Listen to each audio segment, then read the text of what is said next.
our meeting the other day. We had our board meeting on Thursday. We're sitting in the board meeting, and when we go to get up, Tony says, "Oh Lord, it was so hot in here." And I said, "Oh," I said, "you should have told me you were hot." I was sitting right on the air conditioning vent. You know how it comes up out of the floor? I'm sitting right square on top of it. And Tony's sitting up there talking about, "Ooh, it's burning." I said, "I wish you told me earlier."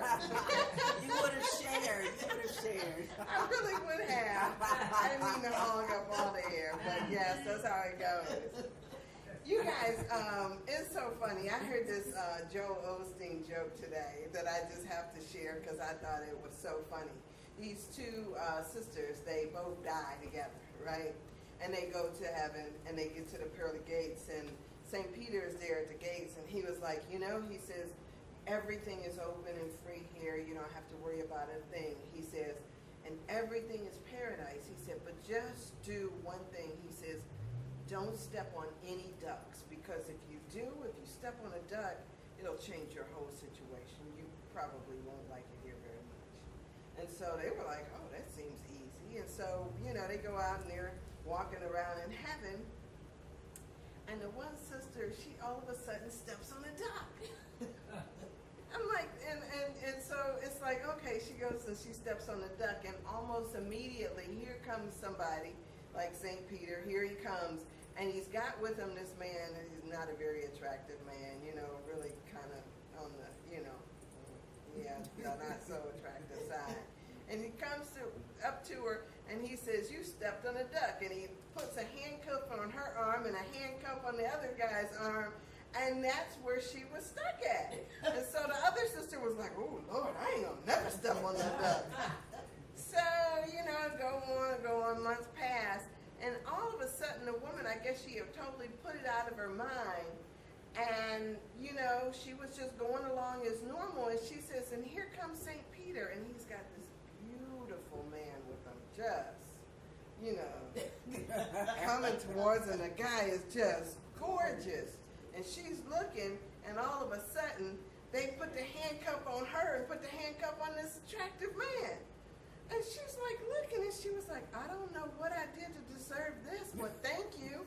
And he says, "Well, I don't know what you did." He said, "But I stepped on a duck."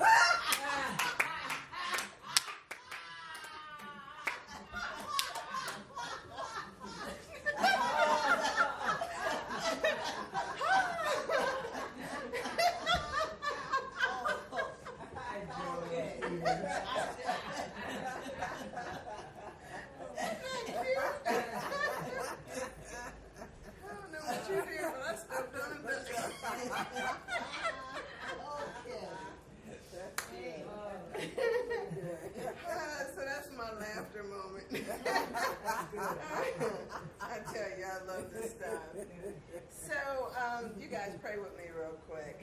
So, Father, Mother God, we just give thanks for this day. We give thanks in remembrance of everyone who has ever walked this path before. We give thanks that we're here now. We give thanks that you speak through me on this day to say exactly what it is that everybody needs or desires to hear. I give thanks, God, that you use us in a powerful way today and every day. And with that, I just say, so it is. Amen. Amen. So, hey, y'all, I am so just, I am so excited. There's this book that I picked up this past week called The Genius Myth. And just started embarking on this book. And as I started getting into it, it's just like, sometimes things just come when you need them. It's not necessarily when you want them or what you think it's going to be. When you need them, they're right there. So it got me to thinking about so much in my life and growing up. And I remember how when as kids we had these wonderful ideas, these wonderful perceptions about what we were going to be when we grew up.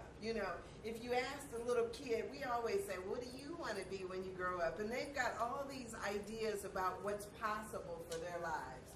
And then it seems as if as we get older, some people forget about those dreams and those desires, and it becomes this thing about not what you want to be, it's what can you be? What, you know, people go out and they put in job applications and send out resumes, and they get stuck doing stuff that they would have never chosen to do. And so it reminds me all the time of my girlfriend who, when I told her, I said, well, why don't you do what makes you happy? And she says, I'm not trying to be happy, I'm trying to make money. And so, you know, it reminds me of that we have lost that certain something in our lives. But as I picked up this book, it reminded me that each of us has within us a certain genius. Now, when I say that, most people think of genius as being this IQ level or certain intelligence, because that's what we've been trained to believe. And we don't recognize that every one of us comes with a gift, a special something about ourselves.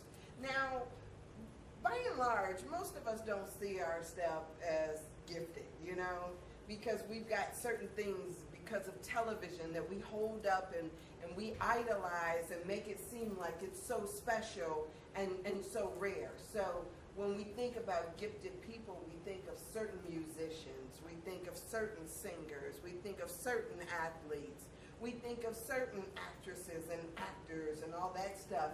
But we don't see that as our own. We don't see what we have as gifts. And so it becomes this thing of, we start to look at ourselves in very mundane ways, or in ways that don't speak to our highest, and without seeing that all of us were created special, unique, and just as we're supposed to be. Now, think about this for a minute. It seems as though time began like millions of years ago, you know? And if you think to yourself, how many babies are born on a daily basis? You know, it's like history has never stopped. I mean, you know, from the time way back when up until today, it's like people, babies, are born into this earth.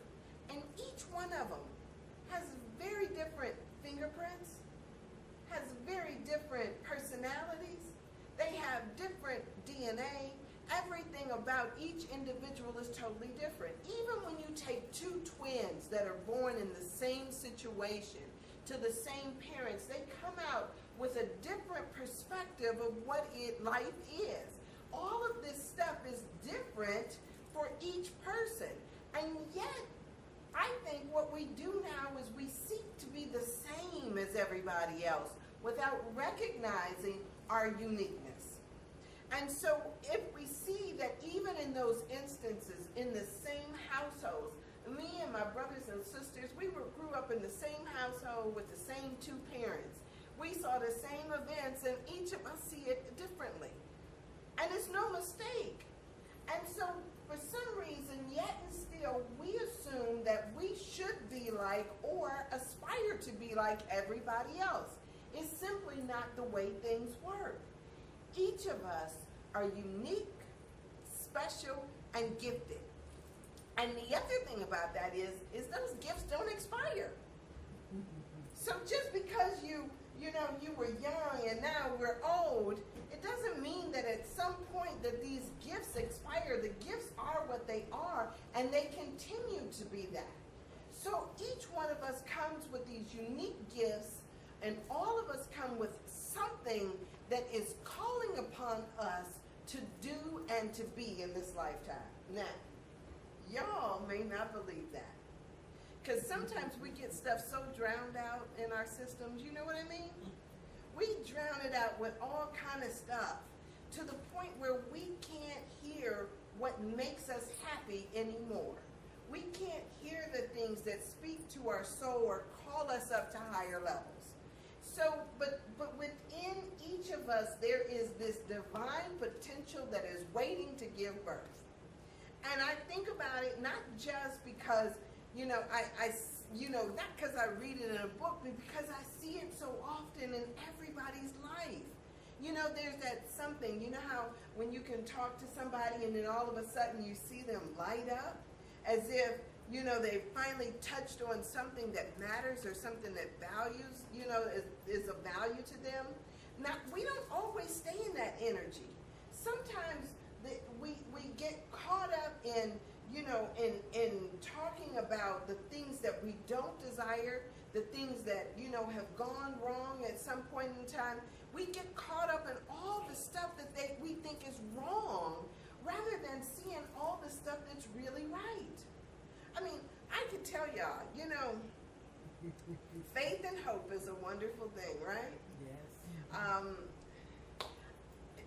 It was just how many, it was Oscar, I can remember weeks and months that I didn't know where I had any money coming from, where I didn't know how I was going to pay my bills. I can remember, thinking to myself, man, I should just be able to go, somewhere and get some food, You know how you go through these things, and you go through them, and you recognize that these things came to pass. They didn't come to stay. They came, and in the midst of them, I remember learning some faith, standing up in my faith.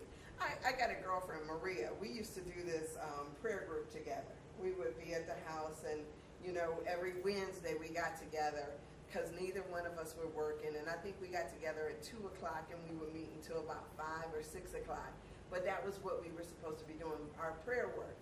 Anyway, one day, why is it, Val, that the doggone electric company come knocking on my door talking about I'm here to disconnect you? Well, I got company. I'm thinking, hey, I got company. Can you come up? I mean, serious stuff. And so the guy was like, well, no. He was like, I'm still going to have to cut you off. And I said, just give me a few minutes, So I go upstairs, and I remember going back in there thinking to myself, okay, now how am I going to tell her that my light's about to go off? I know what to do if it was just me, because I had been through it before, Fran. I had been through this before, so I knew exactly what I needed to do. And, all the stuff. I was just thinking to myself, I'm unplug stuff, and my freezer, I can't open that for 24 hours. I'm good for 24 hours, but after 24 hours, I got to figure it out. Maybe I'm going to have a party, invite everybody over, and, whatever. But, I know the routine. So I asked the guy, can you come back in a little while? Because, and he was like, well, all right. He says, I'm going to go have lunch, and I'll be back. Who knows what all happened and transpired in that next hour. But by the time that man got back there, I had exactly what I needed to keep my lights on. I made the calls. I did what I needed to do to keep my lights on. And it becomes this thing out of no way. When you don't see a way, as long as you don't give up in the midst of it, stuff comes together.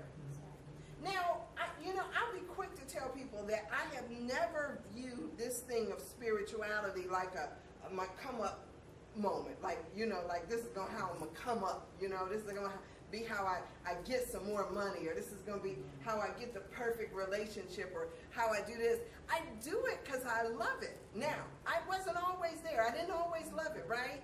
So let me tell y'all this. I used to say, and I tell folks this all the time, I used to think, I ain't got time for that spirituality. I ain't got time for God. Because, I got a little more sinning to do is what I was thinking. That was what I was thinking. I'll worry about this when I get older. I got more stuff to do. And I was just out there. But then it was interesting, because then all of a sudden I found out that God really wants me to be happy. Right? And it wasn't about all the rules and stuff that I needed to follow. It became more about, how do I love God and show God through all of my experiences? And then how do I come into alignment with this realization that God wants me to be happy? And these other things out here, these judgments, are not God judging me. It's not God judging me. People judge you, right? And then we think because other people are judging you that that's God's judgment. And God is looking at you and saying, you're still my child, and I'm well pleased. Amen. I love you just as you are. And no matter what you do, you cannot be diminished in God's eyesight. Amen. So it becomes this thing like choose again, choose again, choose again. Every moment we are anew. Every moment we can decide something new for our lives. We're not stuck based on what we were and what we've done. We are not diminished in any way by that. And so I sit there and I'm thankful for all the stuff. When you were talking about memories and all this stuff, I'm thankful for all the stuff that I've been through and all the stuff that I've learned along the way, and know that I can be different and totally new today. It's a wonderful thing, right? So this idea of each of us having a gift and something special about us, each of us having some type of genius within our souls, has been something that we have all been, what do I want to say? That it is a gift from God that is yours. It is yours. Nobody takes it away. Amen. But you can choose not to see it. Yes. You can choose not to look at it. You can choose not to do it. Right? And God says that one thing I don't do is I don't take away your free will. You get to choose. And you know what? And when you choose and you choose again, I'm still going to be here. I'm still going to be the same God. I am still going to love you regardless. And so it becomes this thing of, yes, now that I'm in this place, now that I am who I am today, I can recognize that, oh, I've been set free of all of that stuff. There were so many times I can recall that I was sitting up and I was, for some reason we accept other people's judgments of us, right? We kind of take it on. As a matter of fact, we kind of make concessions for it. Oh, I'm not going to put this on because they're going to think this about me. Oh, I'm not going to say that because so-and-so is going to, have something to say. Everybody, there's always somebody that's going to have something that they're going to say or think about what you do.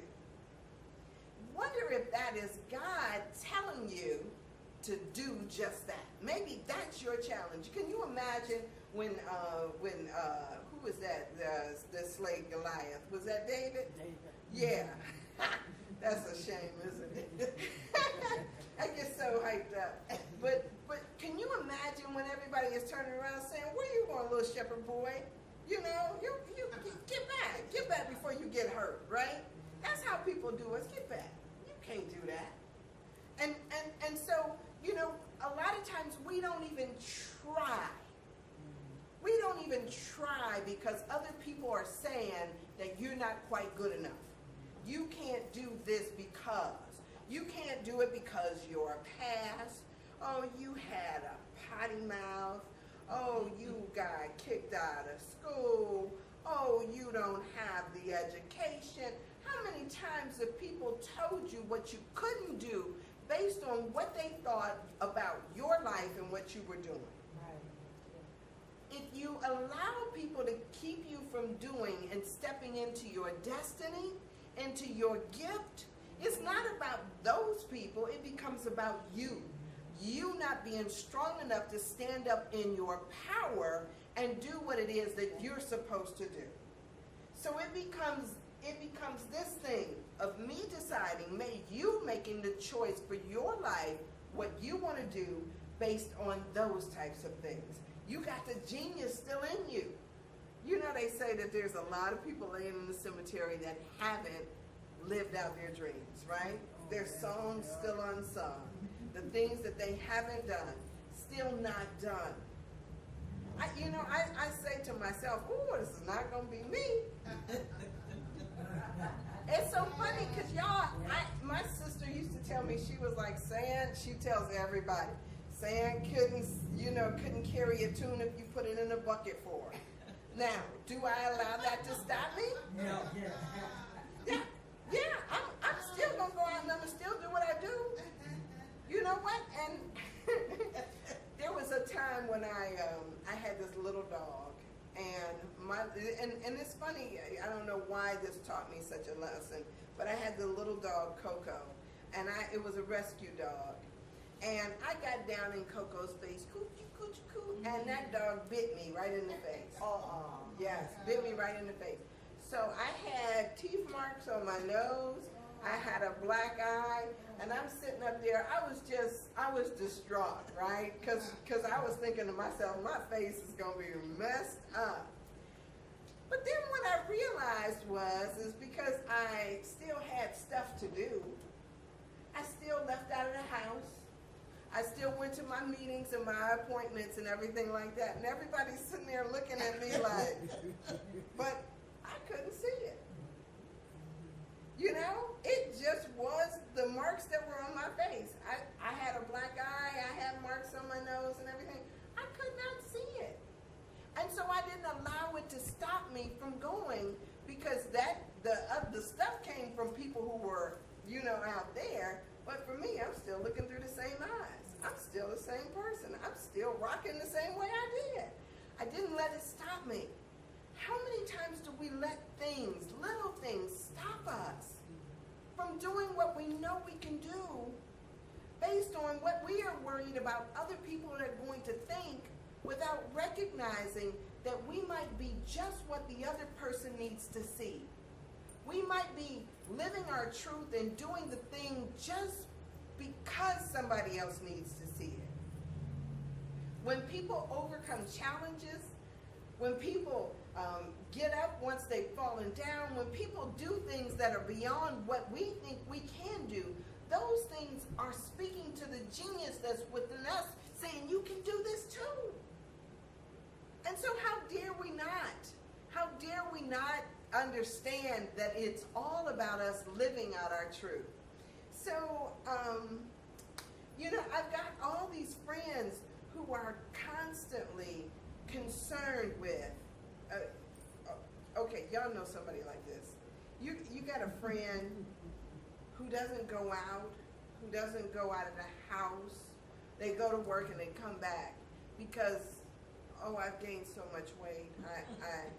I can't fit right in my clothes. I don't look right, or somebody, if they get up and walk to the bathroom by themselves, they're worried about who's going to look at them. You know them. You know people like that, don't you? You don't. Good. Bless your heart. Walk to the bathroom with me. For what? I don't have to go to the bathroom. Just walk with me. No. No. Big girl, go on by yourself. You okay? We all have the ability to stand up on our own 2 feet. But what happens is when we're not standing in our power, that power dissipates. It's like we have this scattered energy. It's like leaving the refrigerator door open and all the energy going other places. We have the ability within our own lives to make a change and to do something different. As a matter of fact, it's a responsibility that we have. So if we're each born with a certain amount of genius within us, right? If each of us, no matter what we think about ourselves or no matter how we judge ourselves, we've each got some kind of genius in us. I mean, if you think for a moment, you'll know exactly what yours is. And it may not be the thing that makes a whole lot of money. It may not be the thing that seems like it's going to save the world. You know, it could be just about anything. It's amazing. I talk about people who I see that can cook. Like, oh my goodness, how did you put those combinations together? You know, how did you do this? I mean, just totally gifted. And that's a ministry all in itself, because not everybody can do it. Not everybody can move you through stuff like music or song. Not everybody can move you through the words that they've written or put down on a piece of paper, or how they do your hair just so. You know? I mean, there's so many things that so many gifts that we bring to this earth. And a lot of times we think that our gifts and that our purpose, or the one thing that we do, we think it's stuck in a moment, right? But if you think about just stepping fully into the moment where you are, It means that sometimes you run into somebody and just being who you are naturally speaks to something within them. But if you're sitting up worried about, how are they going to take this? How are they going to perceive this? Blah, blah, blah. I tell you, I love to tell stories. I love to tell people stories about stuff that happened to me or stories that I hear about stuff that happens to other people. But I love the power of stories because through stories, you can illustrate points that you may not have been able to illustrate before. And as a matter of fact, it makes it so that it's not about you or the person, and then they get it in a whole different level. Because sometimes people will sit there thinking like, is she saying that to, are you telling me that I can, that's a possibility. And then once you look at it differently, then your experience becomes something different. It's wonderful when we start to see it that way. And so I'll go around and I used to just collect stories. I mean, because, stories are so powerful. And so when I tell people, and sometimes those stories are absolutely true, right? And sometimes they're just, they're stuff that happened to other people. So if I talk about how, when I least expected something to happen, right? If I talk about my dating life, Lord knows that's a story in itself, right? If I talk about that, then that serves to show people and demonstrate and make it seem that anything is possible, When I talk about how it is that it's been 12 years since I've held down a regular job, and yet and still I eat every day. I have a roof over my head, and I drive a nice car. I ain't punching nobody's time clock. That's a story in and of itself. I mean, if I go through and I talk about menopause and my experiences of that, it's a story in and of itself. But if I keep it to myself, it's not doing any good. It becomes this thing of let's show up in the world. And once we show up, it's not like you got to go around trying to find something. It's you recognize that it is where you are. It's like the fish who went out looking for water, right? And they swimming all around trying to find this thing called water, wondering where it is. Where is it? Swam all over the place. And they come back in old age exhausted, talking about they couldn't find this thing called water. And it was what they were in all the time. Sometimes we can't see what's right there before us. Sometimes we can't see our own gifts because we're so busy thinking that it's got to be like his gift or like her gift or something else. But it's yours and you're it. But you can't be it if you don't show up. Right? Right. So it becomes this thing of how do we show up in the world?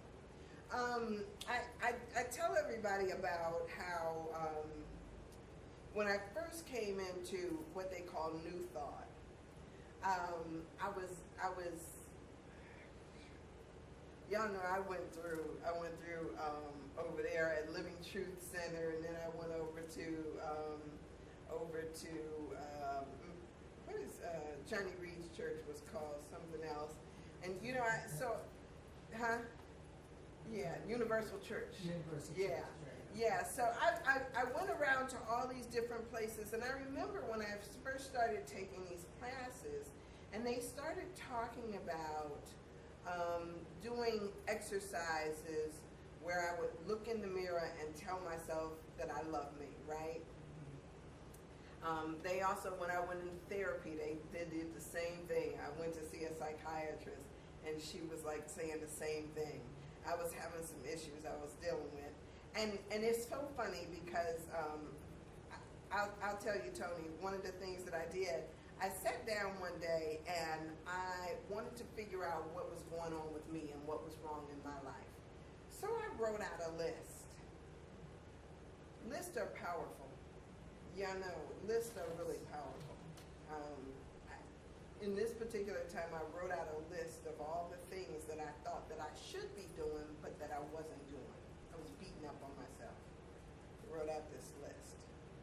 I'll tell you, before I leave off of that list idea, I'm going to tell y'all another time of how I made out a list. I wanted to go to college, and I was working for the city of Cleveland, and I was sitting at my desk at work. I had a pretty decent position, you know, or whatever. It was making more money than I had ever made. And I wanted to go to college, and so I asked myself, well, what would it take for me to go to college? And so I pulled out a paper and I made a list. And you know how a sheet of paper has like 24 lines on it. I flipped over this sheet of paper and I was still writing on my list. And then I prayed about it. God, this is what it would take for me to go to college, which also meant some money that needed to be saved up in the bank, some scholarships that needed to come through. I had a whole list of stuff that I needed because I would have to move from where I was and go to a different place. I did my list, and I had all these things on my list, 30-some things on my list, and I prayed on it. Within 2 weeks, everything on my list was crossed off. When I went into this therapist's office, and I went in and I took the list, and I say, these are the things that I need to work on. And they're, you know, they came back, well, they were sitting there, and they said, well, we've got a waiting list that's like 6 months out. I don't know that we're going to be able to get you in.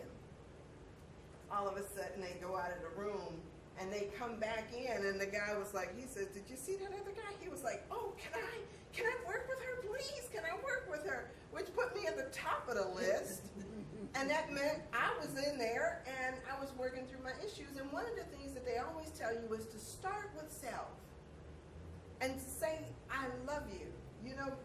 And when you come up with objections, when you look at yourself, when you look in the mirror and you say, I love you to yourself, listen to what you hear coming back.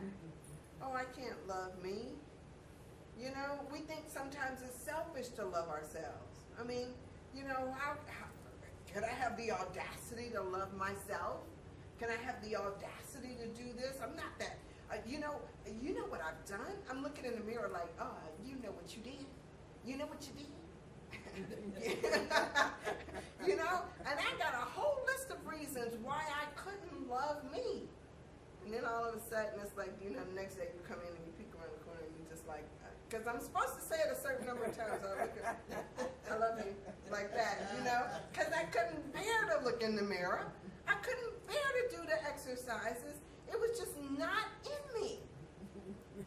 So I started little by little. And then I would just start saying, okay, I love me, just because I need it. I go in, I say, okay, I did the 50 times. She said, okay, do it 100 times. And I'm thinking, okay, now I got to go back and I got to get in 100 more? You know how tough it is to say, I love you 100 times to yourself? And then all of a sudden, I don't even know when it happened. Joyce, I don't know when it happened. All of a sudden, I realized, oh man, I do love me. It was something miraculous that happened in the process of all of this stuff that I felt totally in love with myself. And in spite of all the judgments that I had about myself, in spite of all the judgments that other people had about me, in spite of all the judgments that I thought God had about me. And when I started loving myself, it was as if I could give myself permission to show up differently. I could give myself permission to dress like I wanted to dress or be the person that I wanted to be. I didn't have to hide anymore. I was like, oh, I got a whole new lease on life. So this whole thing, this whole spiritual walk, spirituality, they say, and psychology are one and the same. Because when you're doing it right, it lifts you up. You know, and it lifts other people up around you so that you see who you are. You see that you are here by divine appointment on this day because God ordained it to be so. This world needs you, your gifts, your genius, and you need to start stepping into that right here,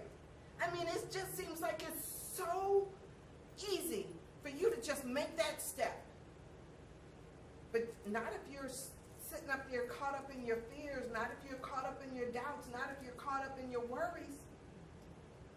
Sometimes we just have to recognize that we got to put all that thinking aside. I read something that was interesting today, and it said that feeling precedes thinking. And I was like thinking to myself, like, really? Does feeling really precede thinking? But if you think about a baby, babies, even before they can formulate thoughts, have feelings. And sometimes our feelings, our thinking gets in the way of being true to what we're feeling.